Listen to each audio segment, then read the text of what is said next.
This week I'm talking ethograms.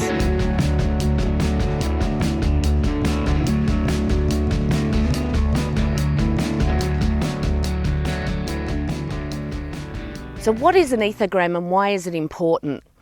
An ethogram is basically a catalogue or inventory of an animal's behaviour and actions. We use these ethograms to track perhaps how an animal is exhibiting these behaviours or actions, whether that be in nature, in wild, their natural behaviours, or in captivity.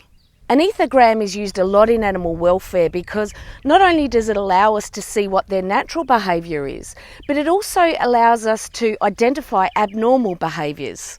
An example of an ethogram could be the time budgets of horses. So at a very high level, how long does a horse spend standing, lying down, walking or exhibiting other behaviours while it is free-ranging or in a herd, or whether it is stabled?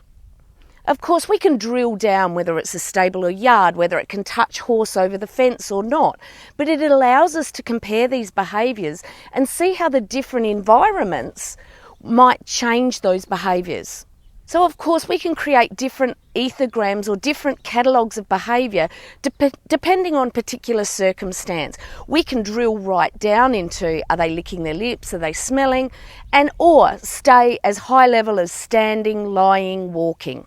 So why are these important for us as horse owners to look at and recognise? Well, I think this is the beginning of looking at your horse's health from the bottom up.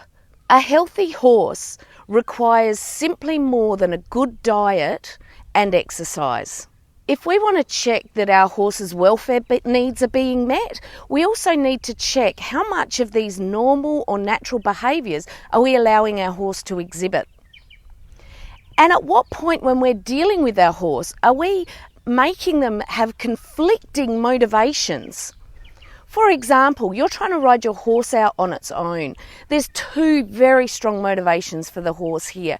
One of those is your aids as a rider. Sometimes perhaps they're not as strong as they should be.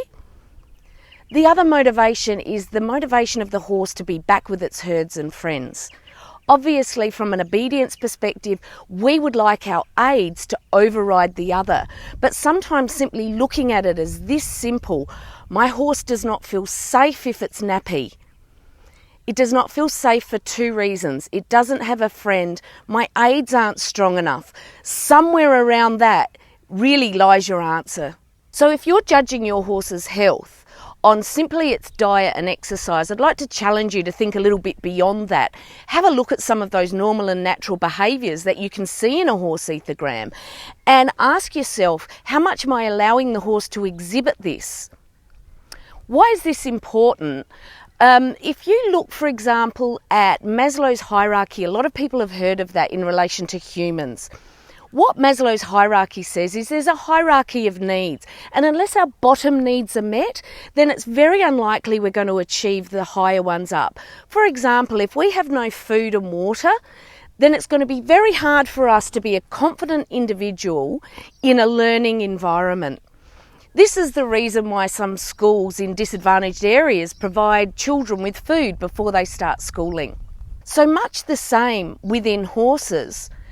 Taking that riding out example a little bit further, what are you doing to provide the safety the horse needs to be able to listen to your aids as a stronger motivation than its drive to be back to the herd? So understanding these natural ethograms are important for this because it allows us to look at what a horse would do left to its own devices and what its own internal motivation is, and how can we then use that to our advantage in making our horse more happy, healthy, socially adjusted, and looking after its welfare in a better way than simply diet and exercise.